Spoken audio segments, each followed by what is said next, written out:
3 तारीख रे बाद में जब अपनो सभा में मिलन होएला वे दिन करला मारो एक मोटो सपनो रह्यो हमेशा। जब भी हनुमान जी बेनीवाल बाड़मेर जिले दौरे में आयो तो कुंवारो जाए गले मिलो, मतलब मना किसान वर्ग रो गंगाराम जी रो हमेशा मारे माथे आशीर्वाद रह्यो।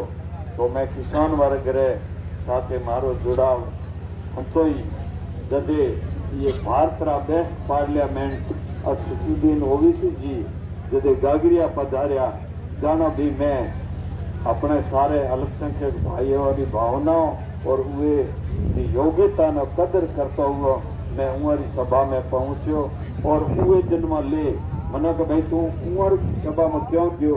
मैंने कि मना जो मैं पूरा इतिहास पढ़ियो है जैसे बाबा साहब B.R. अम्बेडकर साहब जदे पार्लियामेंट में और संविधान सभा में नहीं पहुंचे सकिया वे सुनहरा महीना बाबा साहब न पहुंचाण वालों कोई वर्ग હતો तो अल्पसंख्यक वर्ग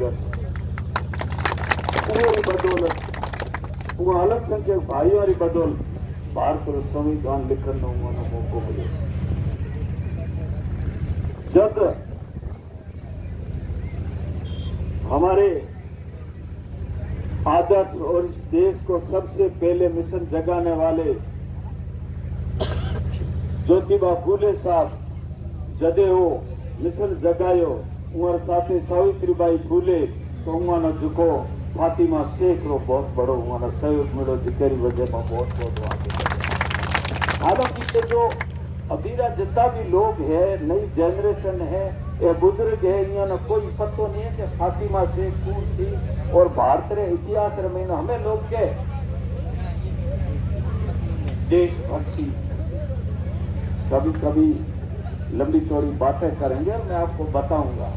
लोग कहते हैं कि मुसलमान ये है, आप इतना ही उठा के लीजिए कि महाराणा प्रताप का मुख्य सैनिक कौन था, शिवाजी के साथ में कौन मुसलमान था। क्योंकि इतिहास में जाओगे तो आपको बहुत बड़ी इतना गर्व की बातें मिलेगी अल्पसंख्यकों के लिए जिसकी आप कल्पना नहीं करें। देशभक्ति की जो पाठ पढ़ाते हैं उनको आप भूल जाओगे कि ये क्या चीजें थी। मैं उन चीजों पे नहीं कहना चाहता हूँ।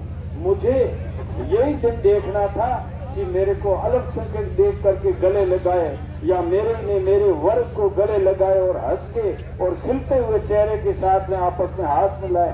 यही किसान वर्ग से उम्मीद थी, यही अनुसूचित जाति और 36 कौम से।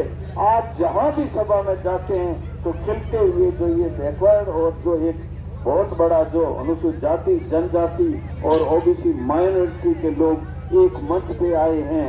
मैं ये दुआ करता हूँ, ये अल्लाह से दुआ चाहता हूँ कि ये जो हमारा गठबंधन बना है ये यथावत रहे, ये मिशन कायम रहे और हम आगे बढ़े।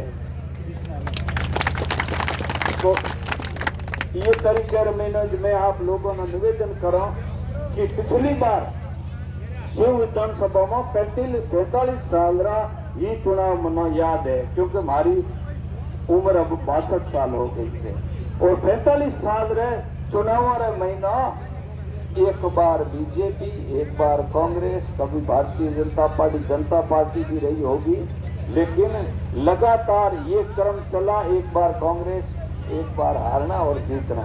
पिछली बार ये क्रम था अमीन साहब के जीतने का, लेकिन जीत नहीं रहे थे। हमारे किसान सामान्य भाइयों की बदौलत मैंने चुनाव लड़ा और 51,000 वोट हमने एक भी अमीन साहब से लाल पैसा दिए बगैर 51,000 वोट एक साइड कर करके, और अमीन साहब हमारे बुजुर्ग थे, मैं उनका आज भी सम्मान करता हूं। उनकी इज्जत बचाई और हमारी असेंबली के अंदर विधायक के रूप में 5वीं बार पहुंचे।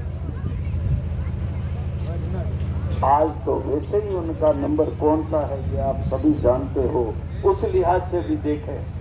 लेकिन 5 साल जो किसानों और अनुसूचित जाति के लोगों ने जो सहयोग से जो अमीन साहब की पहली प्रतिक्रिया थी कि ये उधर हम खड़ा नहीं होता तो मैं हार जाता, और फिर जिस पार्टी से 45 साल तक चुनाव लड़े वो उन लोगों से दुश्मनी नहीं, लेकिन ये अनुसूचित जाति और किसानों ने हमेशा अमीन साहब का साथ दिया, उनको दुश्मन के रूप में उन्होंने ट्रीट किया। 5 साल में। और ये जो रोड है वो हिसाब किताब देखो जानो थाना